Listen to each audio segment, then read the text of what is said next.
अस्सलाम वालेकुम मेरे चैनल के मुअज़्ज़ज़ ख़वातीन व हज़रात, मैं हूँ मोहम्मद इनामुल्लाह और आप देख रहे हैं हमारा यूट्यूब चैनल इनाम वॉइस।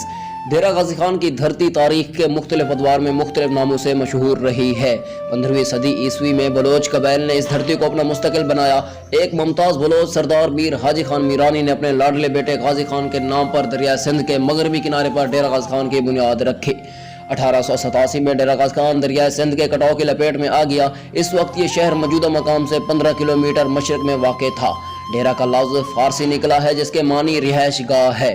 ताहम बलोच सकाफत में डेरा को क्या हमगाह के साथ साथ मेहमान खाना यानी विसाख के तौर पर भी इस्तेमाल किया जाता है। महल वकू के लिहाज से डेरा गाज़ी खान मुल्क के चारों सूबों के वस्त में वाक़ है। इसके मगरब में कोह सुलेमान का बुलंदो बाला सिलसिला है, शुमाल में थल और मशरक में दरिया सिंध ठाटे मार रहा है।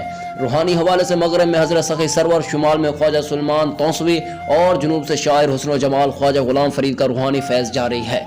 तबक़ातुल अर्ज़ के हवाले से ये खित्ता पहाड़ी, दामनी और दरियाई इलाकों पर मुश्तमिल है।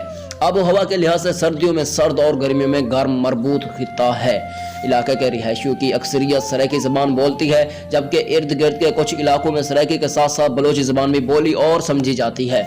शहानी, लिगारी, खोसा, मज़ारी, मीरानी, गुरचानी, कितरान, बुजदार, सरकानी, जरवार, पिताफी, वडानी और किसरानी यहाँ के तमंदार हैं। बलोच कबीलों की यह तकसीम अंग्रेज़ हुक्मरानों ने की। उन्होंने कबायली सरदारों को इख्तियारात दिए। अदलिया का काम जिरगे ने संभाला, जिसकी नशिस्तें डेरा गाज़ी खान के सेहत अफजा मकाम फोर्ट मुनरू के मकाम पर होती हैं, जो सतह समंदर से 6470 फीट बुलंद है। इंतजामिया के लिए बॉर्डर मिलिट्री पुलिस बनाई गई, जो इन्हीं कबायली सरदारों की मुंतखब करदा होती है। 1925 में नवाब ऑफ भावलपुर और गवर्नर जनरल गुलाम मोहम्मद के दरमियान होने वाले मुआहदे के तहत डेरा गाज़ी खान और मुजफ्फरगढ़ के इजरा को रियासत भावलपुर में ज़म कर दिया गया। ताहम 1982 में डेरा गाज़ी खान, मुजफ्फरगढ़, लिया, राजनपुर वगैरह को भावलपुर से अलहदा करके मुल्तान डिवीज़न में ज़म कर दिया गया। बाद में इस शहर को मुनफरद और नक्शे के मुताबिक आबाद करने का मंसूबा तैयार हुआ। शहर की तमाम सड़कों, गलियों और बुलाकों को 1 जुलाई 1900 में मुख्तलिफ बुलाकों में तकसीम कर दिया गया। इस वक्त के मंसूबे के मुताबिक हर घर के लिए 5 मरले का रकबा था और हर बुलाक 112 मरले पर मुश्तमिल था।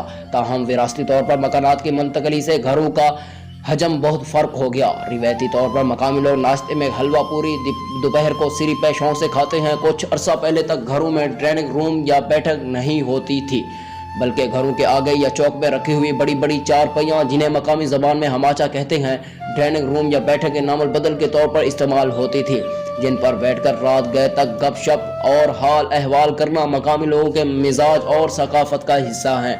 मगर बदलते ज़माने के साथ साथ सकाफत को भी नए दौर के मुताबिक ढाला जा रहा है। चारपाई और हमाचे की जगह अब डाइनिंग रूम्स और बैठकों ने ले ली है। तो दोस्तों, आज की वीडियो यहीं पे ख़त्म करते हैं। आप लोगों से गुजारिश है कि हमारे इस चैनल को सब्सक्राइब करें और पास लगे बेल आइकन को भी दबा दें। बहुत बहुत शुक्रिया।